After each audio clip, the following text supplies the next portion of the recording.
Yeah, God, he's big. Okay, what's he doing in your yard? He's looking at me. And the guy is on foot. I don't know what. It's a big, real big person.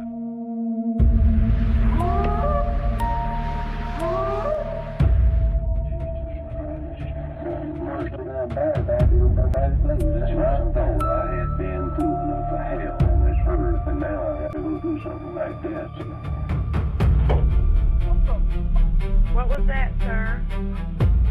That's not human! That's not human!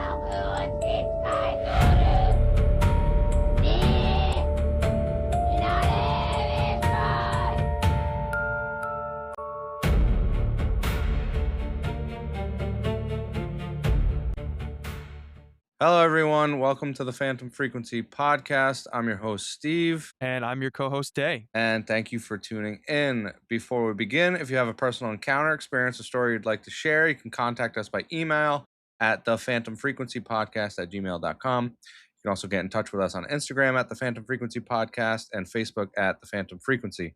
I also want to give a huge thank you to everyone supporting the show. Every listen, follow, comment, rating, and share truly helps keep the frequency alive. A lot of time, research, and effort goes into every episode, and your support genuinely means the world. We have a very cool subject we're going to be covering today. We're going to be going over the Ape Canyon incident in 1924. Yeah, I'm very excited about this one today. This one I'm very looking forward cool. to. Also, sorry about the no episode last week. Our recording software just decided it no longer wanted Day here to speak. Yeah, big time technical difficulties. Only just yesterday did I find a fix for it, and it was so we're just good said now. No, pretty much. But there was a lot of issues on my end, and my computer was not giving me what I needed. But we're good now. So We are good.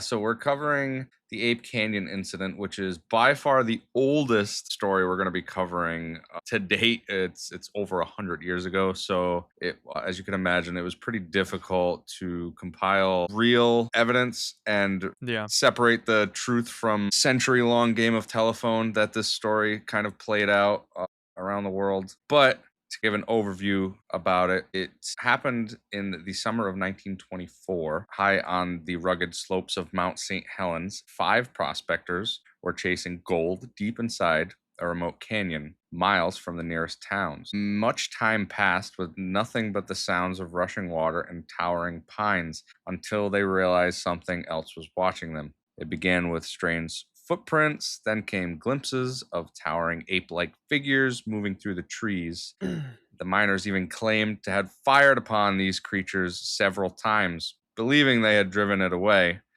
They couldn't have been more. As darkness settled over their isolated cabin that night, the forest erupted. Massive rocks crashed against the walls and roof for hours as unseen figures surrounded the camp.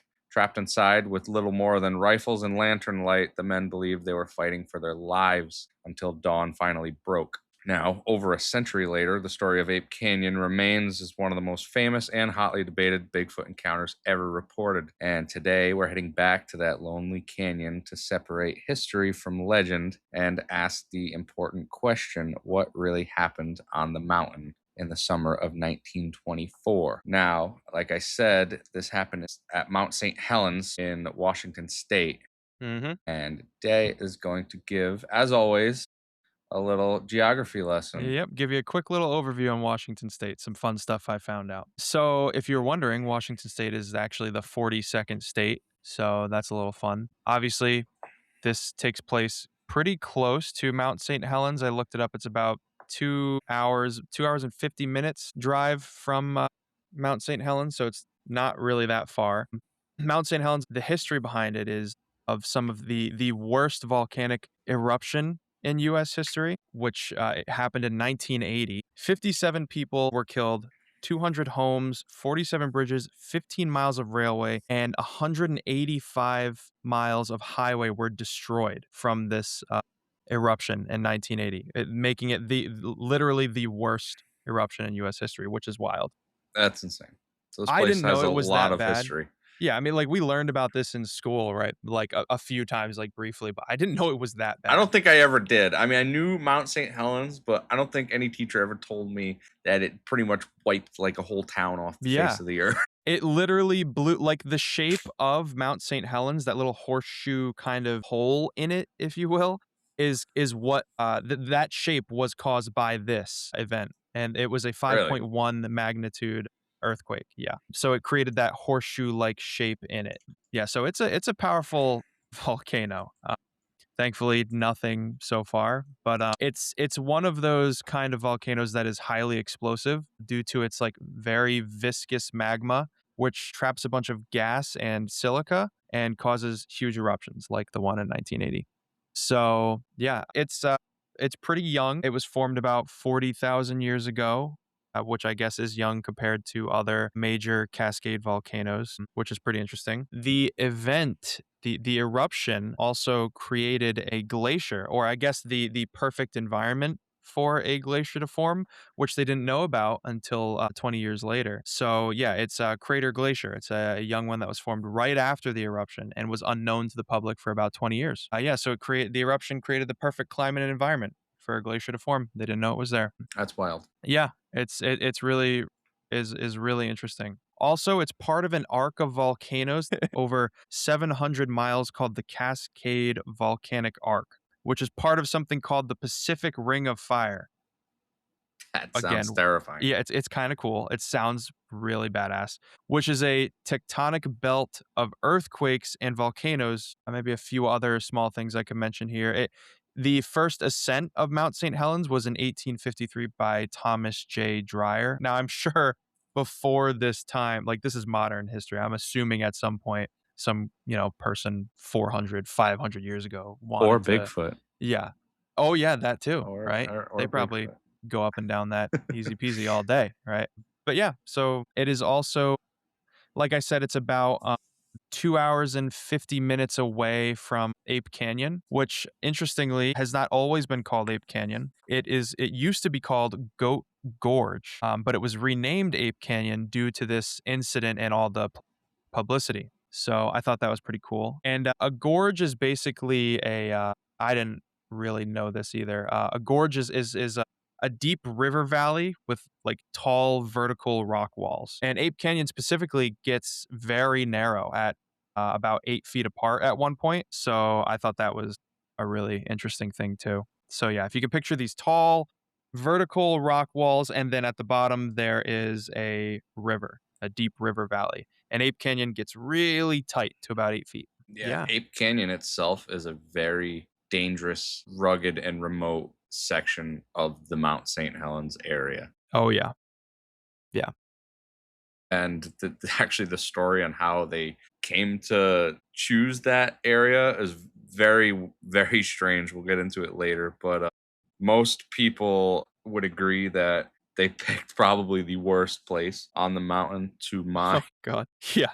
That's But something else that I kind of want to like point out to, I know you're talking about like Mount St. Helens and everything, but since we're on the topic of Bigfoot and you want to talk about if they're real, the places they would live, I mean this is this it. is it. This is it, dude. Yeah, like the area surrounding Mount St. Helens is part of a vast connected wilderness of public forests. To give you an idea of the scale, the Gifford Pinchot National Forest alone covers about 1.3 million acres.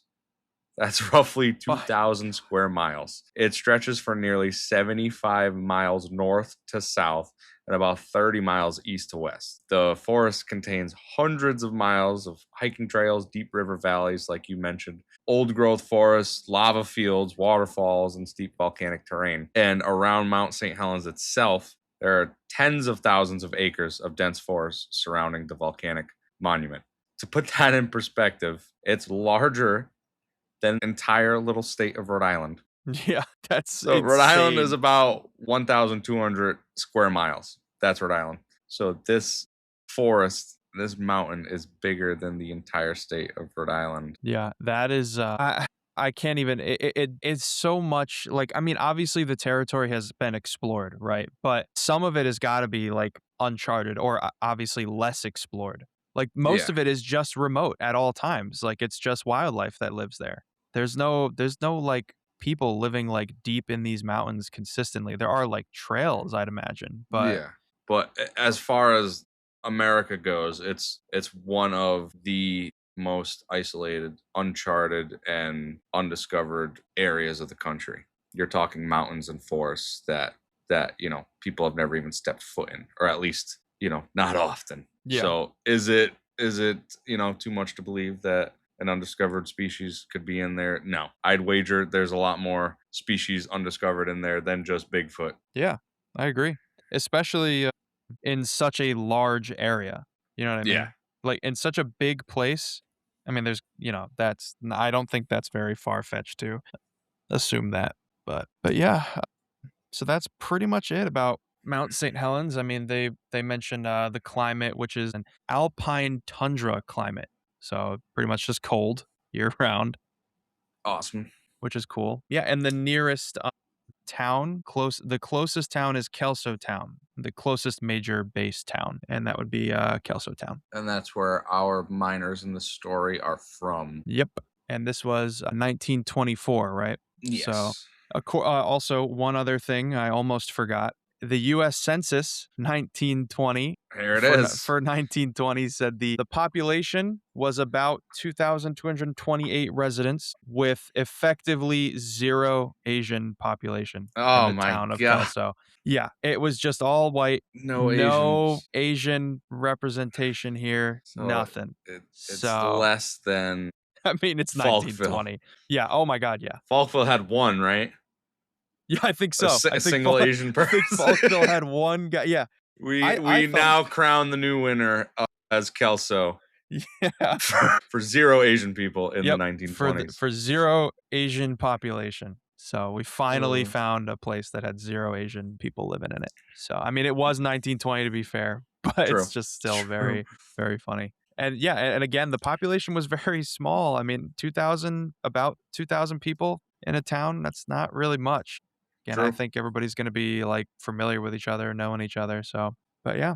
All right. So that just about wraps up the location of what we're going to be talking about. Now we can start getting into the fun stuff, the stuff that you're here to listen to. So, doing this deep dive, like we said before, we're covering something that happened over 100 years ago. So, there's a ton of information about this. Now, that sounds like a good thing, but it's really not, because probably 80% of it is all either not true or twisted, misconstrued, blown out of proportion. So it took me a long time to really go back to when this happened and figure out the real information. Now, Yeah, you what had to put I'm your detective hat on for I this did, one. I I am very did. I proud don't of you for the thank information you. you have found I in don't this think one. I've worked this hard at anything in my life. So You were in this. I was in hard, it. so- I was. So some of the sources that I am going to be using is this man by the name of Mark Marcel. He wrote a book called Mountain Devil: The 1924 Ape Canyon Attacks and Its Aftermath. Now, he is widely considered the leading investigator and researcher of the Ape Canyon incident. This guy literally dedicated his life to this. So Yeah. he really compiled the most comprehensive information of this incident, going all the way back to the time it happened, the original interviews, the original newspaper clippings. Literally wrote the book on it. Yeah, so when you're investigating something this old, you want to go as far back. You want to get as close to the incident as you possibly can, because the more time passes, the more things get clouded. Yeah, it's a very good point. So even I had to dig up some newspaper clippings that I could find, because there was just tons of information. There was holes in stories that I was trying to close and figure out. But so basically how this all starts is a man by the name of Marion Smith. So in 1918, Marion Smith was 53 years old. Marion grew up with the advent of steam and iron and massive buck saws that drew down monstrous timber, fueling the Pacific Northwest economy of the United States. With this, it was also an age of regular dismemberment and early death among young workers. I Jeez. almost stopped because I'm like, there's no way I read that right. I Oh was my like, God. does that really say dismemberment? Yes. Wow. So Imagine that. imagine growing up in an age of regular dismemberment. That is like awful. to Like if imagine. someone asked you, like, what was it like to grow up at the time you grew up? And the Yeah, first just thing that comes to people mind losing is limbs. like, oh, you know, we got dismembered regularly. Yeah, that's awful. And at the time, like 1920 in the 1920s, dude. Yeah. Right. This was 1918, right? Well, yeah, it starts in 1918, but it ends up happening in 1924. Yeah. So But his experience of the dismemberment was around this time, right? yeah, So that's the teens to the 20s. the medical science was not That's not there. the- So I mean, me and you could have been doctors in 1920. Yeah, we've been great doctors, dude. We probably would actually. Yeah, we would have been. I would have been a freaking millionaire, dude. Holy! Oh my God! Just yeah. cauterize the wound, man. So this poor man, Marion Smith, yeah, he grew up in a time of regular dismemberment and early death among young workers. Regardless, the lure of good pay for hard work was hard to ignore for an able-bodied person. By the age of 53, he had spent a considerable amount of time in the mountains. Now, I'd want to say it's amazing that he made it to 53 at this day and age. Good for him, man. He had Staying seen and active. shot and fished almost everything that there was to see in the woods. Working in 19th century Southwest Washington, he came to understand that there was gold coming off the mountain. Yeah. Because volcanoes' geological makeup create lots of quartz, copper, and gold. The allure of gold. Oh, shiny, yeah. shiny. Yep. So he knew that the gold was coming off the mountain. Along the tributaries draining Mount St. Helens, there were numerous placer gold claim fields. Lewis River, Cowlitz River, Columbia River, circa 1880s, a large placer gold mining operation reportedly owned and ran as a Chinese cooperative was located on Burnt Bridge Creek, north of what is now 39th Street in Vancouver, Washington. Interesting. Yeah, so in layman's terms, he getting up there in age and wanting to literally strike gold, he figured, spent half my life in these woods fishing, hunting, whatever anyways, might as well put it to use and score some gold. So Marion Smith enlisted the help of his cousin, Gabe Lefevre, his son-in-law, Fred Beck, who ended up becoming sort of the face of this story in later years. Close friends in the Lexington neighborhood, August Johansson and John Peterson. Also a close friend of Beck's, Mac Rhodes, and later his son, Marion's son, Leroy Perry Smith. So there's lots of names. This was one of the things that drove me fucking mad. Yeah, there's lots of names in this story. Now, there was only 5 miners at the night of the famous incident. However, there was a lot more than 5 over the years of working the mine because, we're all the way back in 1918 right now. And, the group changed and evolved over the 6 years, before this happened, which led me down a rabbit hole I don't care to go back down again. Yeah, I ended up finding a original newspaper clipping from the time, and I tracked down that of all the people involved in this mining operation, all the friends and the family that were helping over the years, the 5 that were there that night seemed to be Marion Smith, of course, his son, Leroy Smith, Fred Beck, Gabe Lefevre, and John Peterson. So that's what I got from newspaper clippings from as far back as I could get. So that seemed to put the nail in the coffin of who were the exact 5 there that time.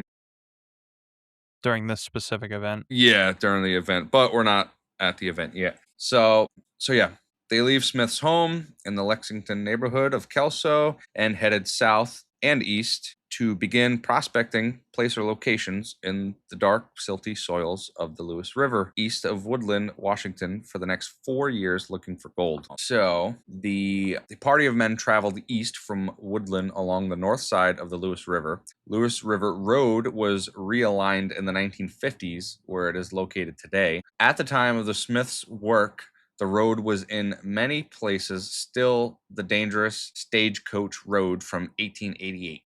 Eventually, in 1922, after 4 years of hunting, they went way north and established a claim for a gold mine in 1922 called the Vanderwhite Mine. That's what they ended up naming the mine once they found the location they wanted. So another really weird part about this story is how the Vanderwhite Mine got its name, because obviously that's not the name of any man in the group. But the only bit of information that can be said about how this got its name is what Fred Beck said.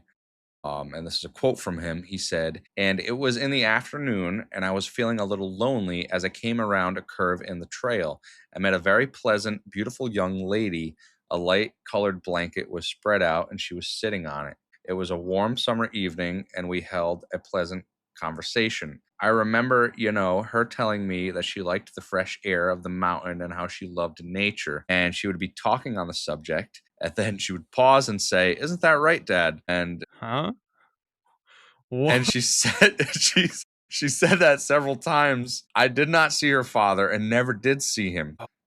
Yeah, so super weird encounter that Fred had in What? That's the so middle of random. nowhere with some girl with an the heck? invisible dad. And My yeah, God. so yeah, he said that her last name was Vanderwhite, and they just went with that. Oh, wow.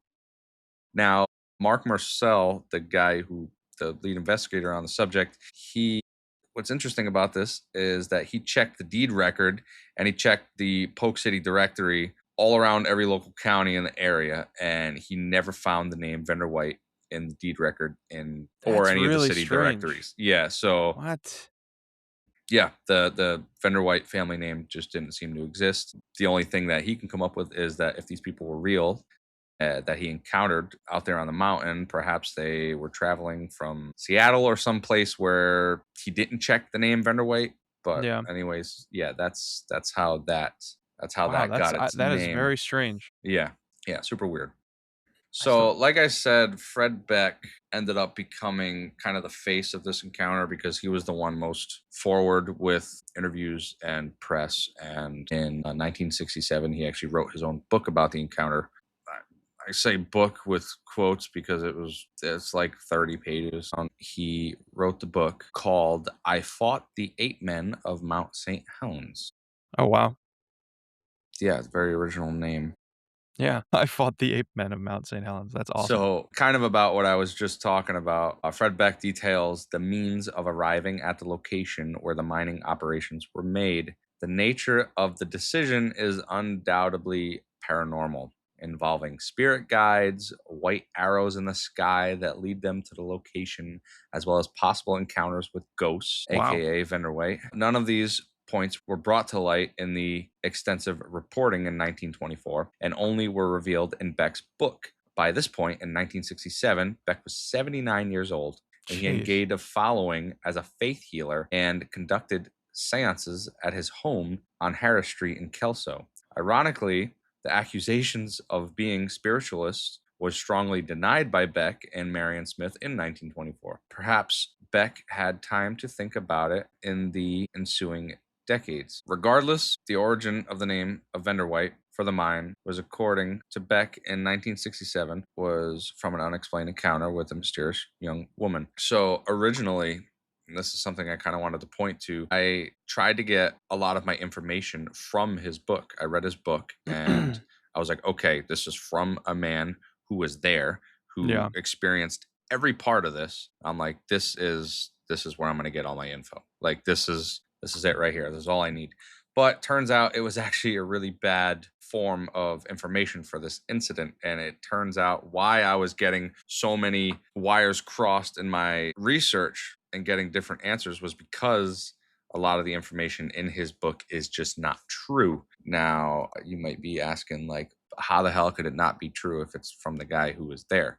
Yeah. Well, the book was actually co-authored by his son, Ronald Beck. Yeah, so Fred Beck obviously became synonymous with the Ape Canyon incident. And many years later, well, actually decades later, Fred Beck eventually told the story to his son, Ronald, who wrote the story down and published the book. It's really more of a long pamphlet, like I said. It's like only 30 something pages, but it's Yeah. basically a book about those events. And at the time when it was written in the 60s, Fred Beck had gotten into spiritualism and a lot of weird stuff. So he introduced a lot of that weird stuff into the story. I see. Yeah, Okay. like in his book he explains like Native American spirits and like arrows in the sky pointing to where they had to go, and Yeah. all this just super bizarre spiritual aspects to the story that were never spoke about in the original interviews, writings, stories. It was none of this was ever talked about until Yeah. he wrote this book in the 60s. So a lot of the info you get out of this book of his, you really have to take with a grain of salt. If only he had written it like, soon after the event, like right Exactly, after it yeah. happened, Because he's in like his 80s at this point, and he, like I said, was super into spiritualism and stuff. So, Yeah. but yeah, again, this was decades later on in life, and Fred Beck was known to be somewhat of a faith healer and conduct seances regularly at his house. There were ectoplasm and chairs and Whoa. tables floating all around and all that crazy shit. That is And that is wild. I yeah, didn't know yeah. that that So, was. so, Jeez. it is interesting to me because directly after the attack, there were a lot of explain it away theories about how this attack by mountain devils or Sasquatch on the cabin couldn't have possibly happened. And one of them was to say that they were moonshiners or that they were drunk. And another one was that they were spiritualists and they were conducting seances. Yeah. And yeah.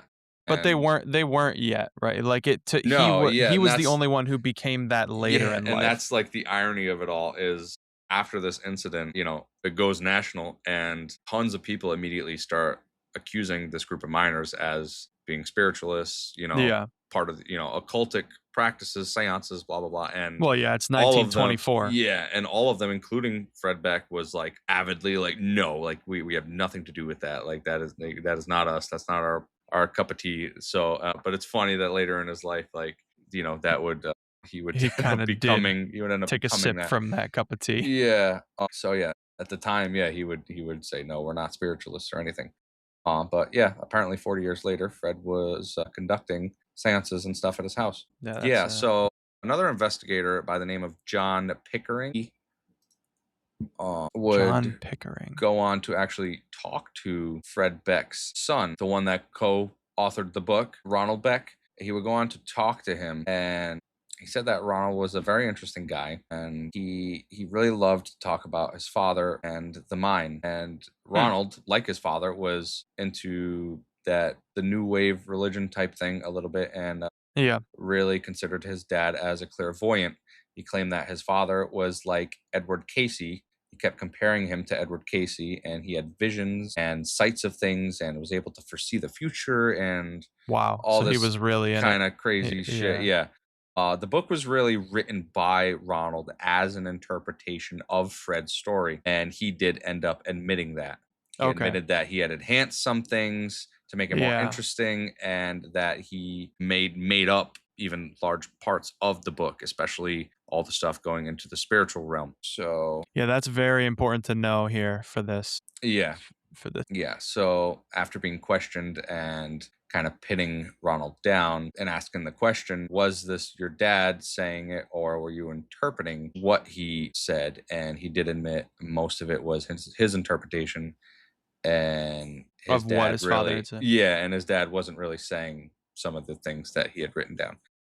Okay. So I just wanted It's to good point to that know. out. If some of our information or some of the things I say are contradictory to that book, it's not the greatest source of information for this incident, despite it reportedly being written by Fred Beck. It was a spiritual retelling by his son. And Yeah. it wasn't much more than that. But yeah, back to Ape Canyon. The So yeah, juicy stuff now. So they find the mine, they name it Vendor White, and they start working the mine. Yeah. And so they're working the mine from 1922 to 1923. And what's important to note is that this was far from a full-time commercial operation. All these guys were all still working their day jobs, and that being mostly in mills. So they would only really have time to work the mine through the summer and fall months. They would tent camp and just make trips to the site daily.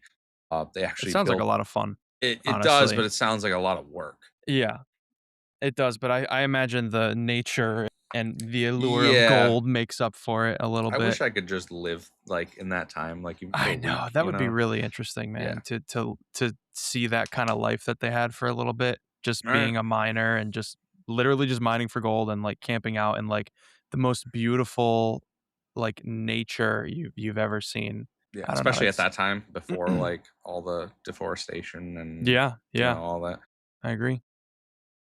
So yeah, they like I said, they would only really work the mines through the summer and the fall, and they'd tent camp and just make trips to the site daily. And they would actually build a ladder along the cliff to make the daily trek more feasible, because this where they put this mine, honestly was in a really bad spot. So they literally built a ladder to scale a portion of the cliff up to the mine, so they didn't have to climb the mountain every time. Yeah.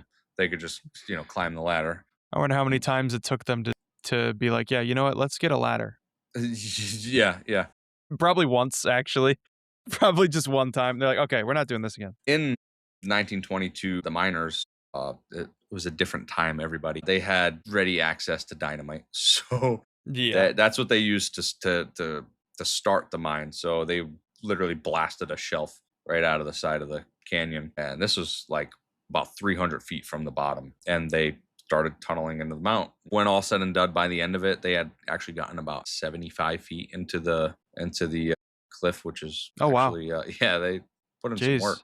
They were doing some hard work there. Yeah. 75 feet in. That's crazy. Yeah. And yeah, at this point, they had foregone approaching the site from the south and were coming in by way of Castle Rock and parking Marion Smith's truck at Spirit Lake, the closest road to the mine. From Spirit Lake, the trail led approximately 7 miles south to Pumice.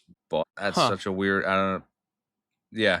That is strange. Yeah. Yeah. All Very work, weird. tools, weapons, and camping gear were packed in by the men. If you broke a tool or needed supplies, it took about 2 full days to make the round trip from the mine into town and back again. Oh my God. Dude, if I broke a pickaxe, I'd throw myself off the mountain. Yep. Honestly. Yeah, they would definitely need backups were like essential, I'd imagine. Yeah. Having a few backups. Yeah. So as you could imagine, it was not the most streamlined process that they were doing. So they did this for a while, but at the end of every working season, they would essentially have to pack up their entire operation, wait out the winter, and return next year. So that's kind of where the idea of building the notorious cabin came from. So in theory, the cabin was going to store their gear, equipment, and even some food.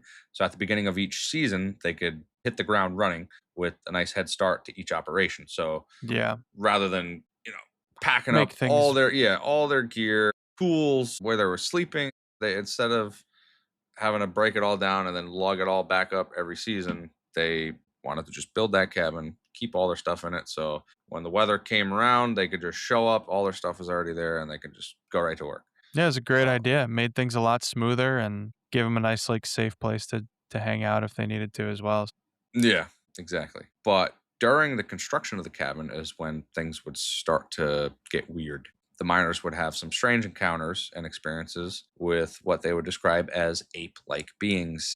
They would hear high-pitched whistling from one ledge to another, essentially call and responses going across the canyon, across between their locations. Yeah. Marion Smith also noted a very deep thumping or rumbling sound that was so low in frequency that he couldn't even determine the direction it was coming from. That's creepy. Yeah, they had some pretty weird stuff. I think that would just freak me out, dude, and just give me anxiety. Yeah, yeah, exactly. So at one point, even Leroy Perry Smith, Marion Smith's son, returned to the campsite somewhat excited and agitated and demanded that the others come to the sandbar. There were two human like footprints in the middle of the island, but only two. That's the weird part. Beck reported them later to be about 15 to 17 inches in length, sinking about 4 inches into the sand, which is a pretty big depression. So that was probably a very heavy animal. But the Gee. weird part was there was only two. There were none leading up to them and none leading away. And not one of them could conceive any earthly thing taking steps 160 feet long. So it Yeah. was 160 feet in the nearest directions from the sand bar, and there was two single prints in it, and I can't even begin to theorize how that is even possible. Yeah, that's really weird. I don't know what that Yeah, I can't even imagine like what that means yeah, and being yeah, so super far. weird. Marion Smith was not unfamiliar with the previous reports of massive tracks and sightings of Bigfoot like beings in the woods. August Johansson and Charles Stover, who had worked on the mines with Smith and the others in former years, reported also seeing tracks, and other reports of such tracks have been heard, according to rumors. So other people are seeing this or Yeah, have yeah, reported this exactly. in the area. Yeah. So, yeah, so fast forward to the spring of 1924. So this is the beginning of their season. Yeah. Basically, it's the beginning of their time But up. it's right at the okay, it's at Yeah, the start. is when stuff would really start to pick up. So that was when At the least it was cabin nice out. was true. So their cabin was nearing the end of its construction, and when all said and done, it ended up being about 10 by 20 feet. It sounds small on paper, but it was a beast of a cabin. They made it by hand with massive trees from that area, and it was really a testament to what a small group of guys could slap together in such a short amount of time. So like I said, it was a really heavy duty cabin, and they constructed it with that exact intent in mind, since it would have to survive the snow and weather of the winters on Mount St. Helens. Yeah, so they purposely made this thing a monster to survive the winters there, and also just for the simple fact that the trees in that area were absolutely enormous. So And probably very abundant as well. yeah, yeah. So looking at the old pictures of the cabin, yeah, this thing was a fucking beast. Like that they built that thing to last. Now, actually, just before the 4th of July, Marion Smith and Fred Beck were going to the spring to collect water. Now, this spring was about 100 feet from the cabin, and they would visit it all day long. And upon arriving at the spring, they both spotted a what they would call mountain devil about 100 yards from them. It was hiding behind a tree, and it was peeking at them from around the side of it, which at the time it wasn't a very known or popular behavior among Bigfoot because this was so long ago. But Yeah. just knowing now that that's such a common and reported behavior of the Bigfoot, I just think it's really interesting that they That they are would very reclusive and sort of yeah, hide away from people. yeah, and It's that cool that that detail was in there. yeah, exactly. Because now you hear like every other Bigfoot encounter I hear is people saying, it's hiding behind a tree and peeking out. And to Yeah. hear a story, from over 100 years ago with that same behavior, Yeah, I just, curious yet cautious, yeah, I which is find it, very interesting. find it very interesting. Yeah. It's And very like human almost, you know? true. Yeah. So I think that's really cool. And also the calling them mountain devil or calling it a mountain devil is really cool Yeah. as It well. was before the word Bigfoot even existed. Yeah, this there was no term for them yet. So there's like this thing's got to be a mountain devil, you Nope. know? I just think that's really interesting as well. Yeah. So they see it. They both immediately, freak out. And Beck raises his rifle and fires 3 rounds at it. Yeah, that's a little Obviously, rude, yep, dude. obviously causing it to run off.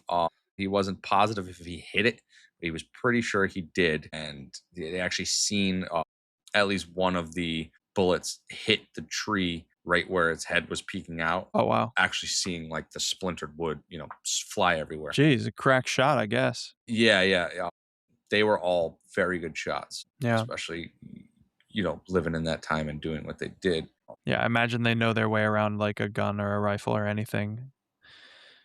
Like Yeah, they've probably used them very often. So yeah, yeah. Now that was just before the 4th of July.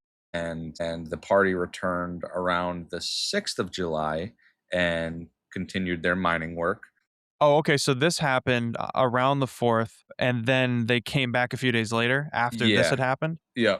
It was a few days of encounters that kind of continued to escalate. Okay. Yeah, so they returned around the 6th of July and continued the mining work. Leroy, this time, was returning from the spring at the cabin. The other 4 men were working in the tunnel. Hearing movement in the brush, Leroy turned, and less than 50 feet from him, a massive creature stood. Having his revolver with him, as his father had ordered, Smith drew and fired into the creature 3 times. The shots seemed to have no effect. The creature turned and retreated into the woods. Jeez. So he hit it. Yeah, apparently he's pretty damn Okay. sure he hit it. That Dude, we're night, just firing off on all these they were poor they were creatures. constantly, every time they seen him, they'd shoot at Bang. him. Right away. They're like, oh, big thing, gun, die. No wonder why the Bigfoots finally had enough of their shit. Dude. And so that night in the cabin, the party of 5 began to make plans to leave and pretty much abandon this operation. And now, on the afternoon of July 10th, 1924, Leroy again was outside the cabin. This time, all the other miners were inside the cabin, and another one of these creatures appeared, coming out of the brush, and actually charged Leroy. Again, ready with his revolver, as always. Dude, they had their guns on them at all times. He drew and fired 4 to 5 shots again into the creature. These guys are just strapped up, man. Holy. Hearing the shots, the rest of the miners ran out of the cabin, armed and ready. Marion Smith later estimated that about 16 shots were fired at this beast. What? Between all of them. Yeah, so they hear his initial 4 to 5 shots. They come all charging out of the cabin to see it fleeing, and then they all open fire on it. Yeah, they're like, shoot it while it's running. Get it, dude. Oh my God. Apparently, Fred Beck took the final shot with his rifle, and the creature was at the edge of the precipice with the canyon behind it. Fred fired, and then either the creature toppled and fell, or it crouched down and skidded down the canyon wall. Either way, it was about a 300-foot drop. So they probably killed that Sasquatch. Yeah. Unless they are like that good at like unless that thing just unless it like hit the ground and just disappeared. Or hit that somewhere, too, So it's possible. They're master camouflagers. So yeah. But I kind of lean more towards they either severely wounded it or killed it, because this was the direct precursor to the night of the attack. Yeah. So shortly thereafter, night fell. The party was certain that they were going to leave in the morning, most likely for good. And at around midnight, they were all awoken. They're all sleeping in the cabin by something striking the short side of the cabin very, very hard. Jeez. Yeah, so that would freak me out, dude. Yeah, something smashes the side of this cabin. In some reports, it actually turned out to be their chimney got hit so hard by something that the whole chimney broke and fell, skidded off the side of the cabin. Yeah, oh my God. And that was what crushed the side of the cabin. So yeah, it gets That's hit a lot of so force. hard. Yeah, it gets hit so hard that it knocks out a chunk of the split wood that they were using for chinking between the logs of the cabin. Yeah. So, when you make like in like a log cabin, you would use some sort of sealant in between the logs. That's called chinking. What they did, they would split logs in half and use that as like the barrier between the straight logs. Yeah. So it hit the side of the cabin so hard it knocked the split wood out between the logs. So there was actually pretty big gaps in the wood now. Yes, you could like see through it now. Yeah, exactly. Jeez. So the weather was reportedly clear, and it was a full moon that night, and it was bright. Fred and Marion look out the hole where the chinking was knocked out, and they could see at least 6 or 7 of my God. Yeah, of the creatures. The whole family, dude. Yeah, they could see at least 6 or 7. They later estimated that there was at least a dozen. That's wild. They couldn't see them all, but they could definitely hear them. Yeah. And they were dashing and running around in the moonlight. So these guys are freaking out. It's middle of the night. They could barely see. They're seeing the shadows and glimpses of these things all around the canyon surrounding the cabin. Yeah. the creatures began to climb on the roof of the cabin Oh my God, dude. and started trying to smash their way in through the roof. They were also hurling rocks down the open chimney into the cabin. Wow. Yeah, they tried to smash their way through the door of the cabin. They were shaking it. The miners, terrified, ripped apart the fir boughs that made up the bunks and bolstered the door shut, trapping themselves inside the cabin. And that's when they would begin to get pelted with rocks and boulders. Yeah. So what they That's were pretty smart idea, man. true. Yeah. What they were using for their bedding, they basically barricaded the door because that was the weakest point of the cabin, Yeah. and they barricaded themselves in. Yeah, that's smart because I can imagine if they can break the stuff that goes in between the wood that's acting as the sealant, if they can knock that out of the cabin, I'm assuming a large creature could just smash through the door, you know? Yeah. So that's it's what a good I'd be idea worried to about. lock that up. So, yeah, as the attack began, the miners fired back. They were shooting through the holes that were made, basically shooting blindly through the splits Yeah. in in the cabin. Bound to hit something, I guess. Yup, they were shooting through the roof at the creatures on the roof. Yeah. So If there is anything if there is like one thing consistent about this story, it's that they constantly are shooting their guns at these things. They're just shooting yeah, guns at them, dude. they were firing all night long. Every time. Yeah, so rocks and boulders were being hurled at this cabin from every direction. They were getting tossed down the chimney. It was reported. This is another thing that it's very one site says this, another site says that. But apparently Beck was actually hit in the head with one of the rocks that came down the chimney. Oh, and wow. actually knocked him out for a short time. So realizing that they were gonna run out of ammunition, they built up the fire as large as they dared, and they decided to shoot as best they could only when the creatures were actually trying to get in. They screamed and yelled at the creatures, "If you leave us alone, we'll leave you alone, and we'll all go home in the morning." Which it's funny now, but it's so sad. Because like, how desperate do you have to be? Like, how close to death do you think you have to be to try to bargain with a monster? Yeah, Like, literally. You can't talk to like a pack of bears. You know what I mean? You can't talk to them. They won't understand you. Yeah. So you got to be desperate to start speaking like English to them. Yeah. Like, please, just we'll leave you alone. You leave us alone. That like, was hey, you don't actually even know they're something gonna that- understand you. Yeah, that You was, know? even Beck wrote about that in the book, or his son at least did. He said that Marion, he said it was one of the more humorous things of the night, thinking back, that Marion screamed, "If you leave us alone, we'll leave you alone, and we'll go home in the morning," because they were running low on ammo and they were running out of options. Like I said, they built the fire up as high as it would go without burning the friggin' cabin down. Yeah. So that A, they could see better and shoot better, and B, maybe the fire would scare these things off. They instead of going on the offense with the firing, they thought maybe if these things would understand that they were only shooting their guns in defense, that they would stop attacking the cabin. Yeah. So that was like their last. That was really all they had left. I think to that's try. smart. It really is, yeah. Playing because it defensive with the gun. Yeah, if you seem less like antagonistic and more like, okay, like, we're friendly, just stop attacking, we'll stop shooting. That's kind of what they ended up going with. Yeah, and you're more likely to hit your target if you play defensive because you're sort of in this space where you can see where they're hitting you from, and you can, if you wait to shoot where they're focusing on or where they're trying to break through, you're more likely to hit a target. Exactly. Rather than blindly just like freaking out and firing on all cylinders in every direction. It's better to kind of wait for them to make a play and then you react off of it.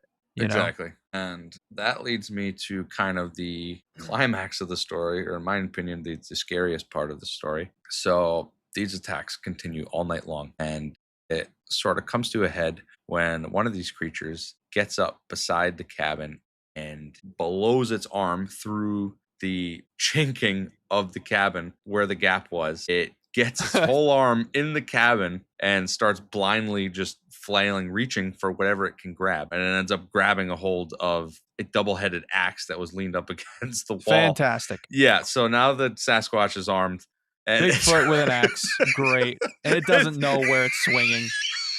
This is fantastic. This couldn't have gone worse, actually, in that moment. And it fucking grabs it and it tries to pull it out. So, but what's funny is Beck, like a dog trying to go through a doorway with too big of a stick, Fred turns the axe head sideways, so it's pulling it out, but it's banging, it's getting caught in between the logs, so it can't get it out. And while its hand was exposed trying to get it out, they shot it like 5 times, and it eventually dropped the axe and ran off. And they got the axe away from that wall. Yeah, that's it's a good idea. Oh my god. So yeah, this goes on all night, and at dawn, at about 4 a.m., it finally calmed down.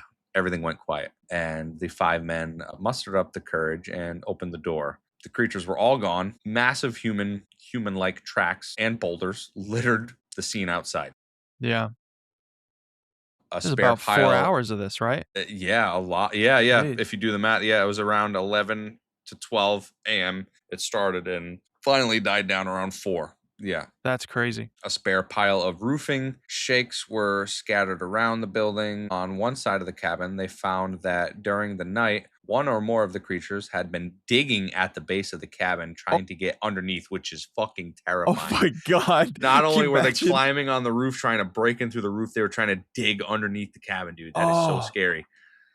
Dude, maybe don't shoot at Bigfoot when you see him. Yeah, the first 2 times. Think, if the audience learns anything from this episode, is do not shoot at a Bigfoot. If you see don't. one. You're just gonna piss them off, man. They seem they have so friends angry too. Apparently, they. My God. They travel in very large packs. Yeah. So yeah, they grabbed their guns and what ammunition they had left, and immediately started on what was probably the longest hike of their lives. 7 miles back to the truck at Spring Lake, through the forest where a dozen of these creatures probably still stalked them. They left everything there. They took their guns, ammo, whatever they could fit in their pockets, and they just took off. Yeah. Good idea. Yeah.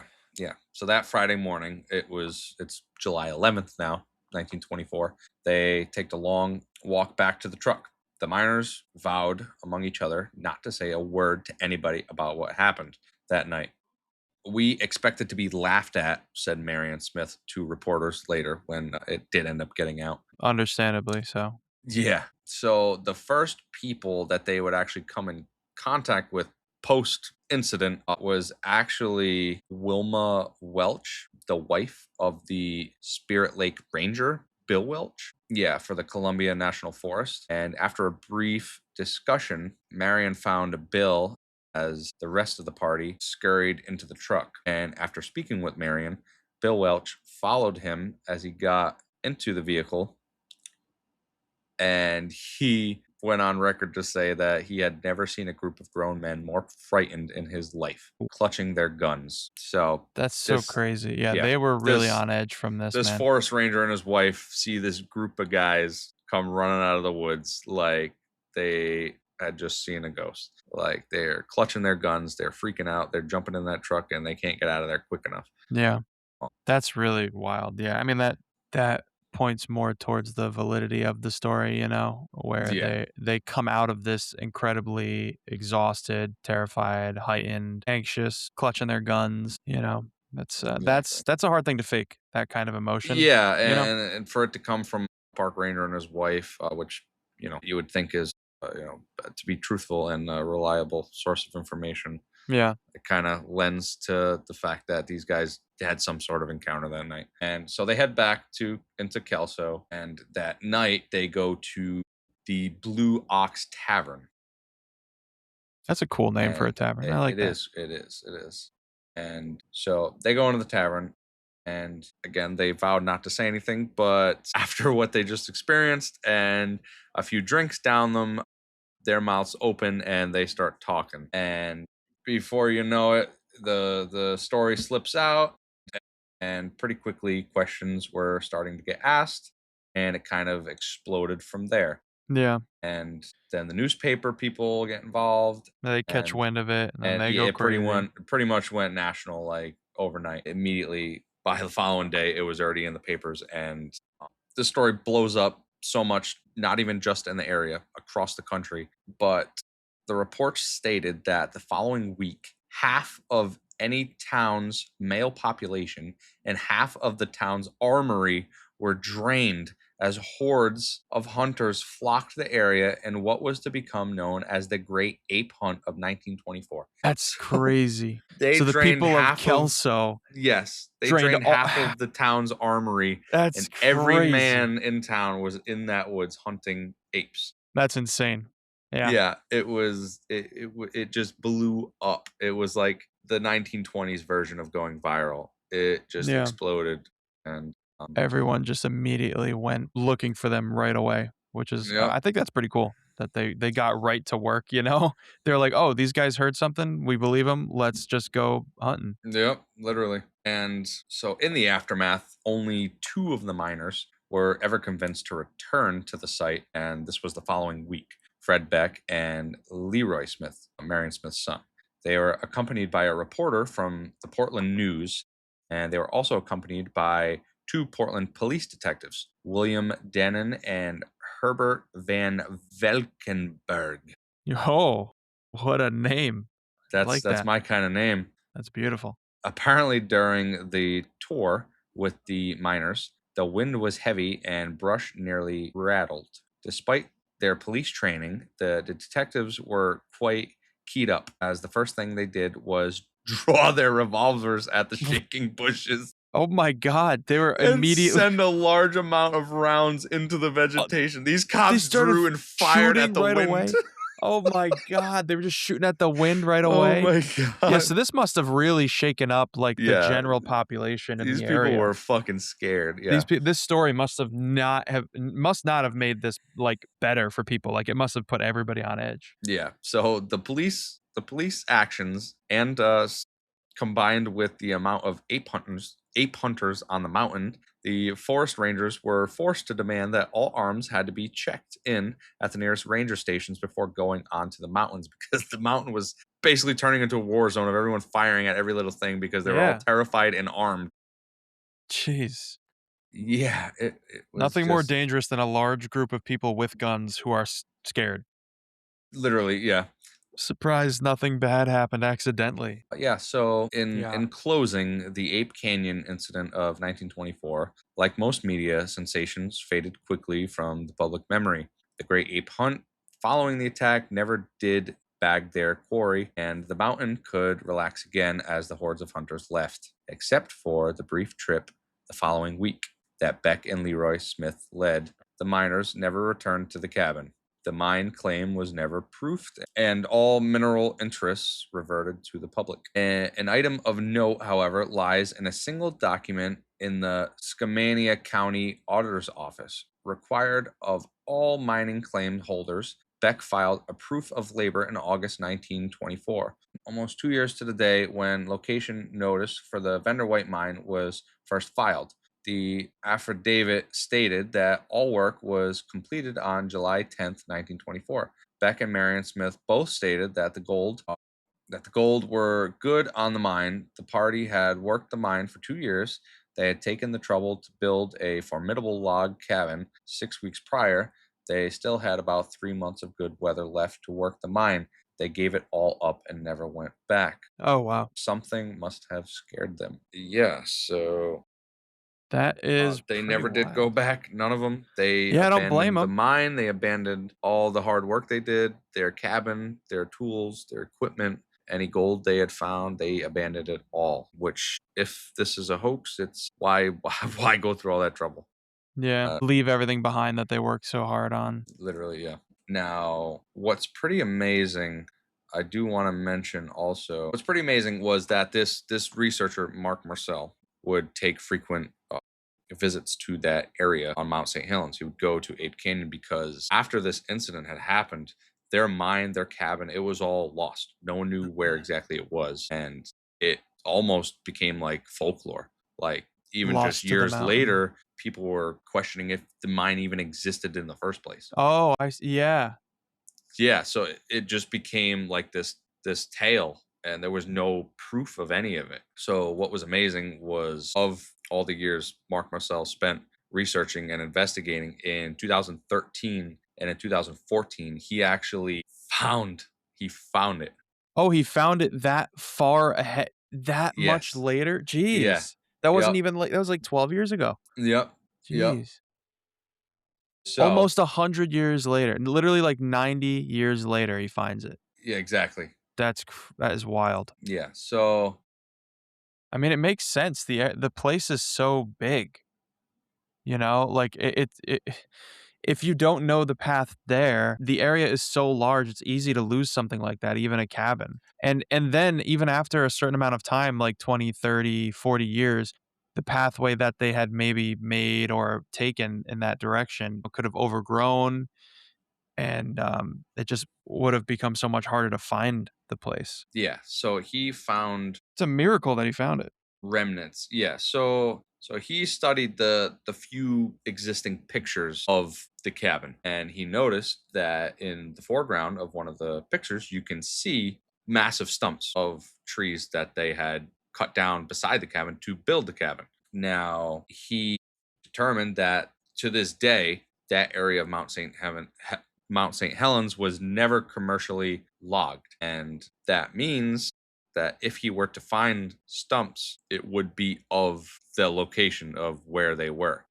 Oh, okay, that's really smart. Yeah. Yeah. So he went on to say that there aren't a lot of marketable trees down there. The other thing that's going on is that when a tree is damaged, either with a branch or a blaze, or even when it's cut down, the very first thing that happens is that the tree starts bleeding sap in order to try to preserve itself. My point being is that the stumps can last in the woods a very, very long time because of the natural preservatives of the sap. And I knew that if I could find the stumps, I knew I'd be close because they had never been logged. So I started looking. And in 2013, we found a rotted stump.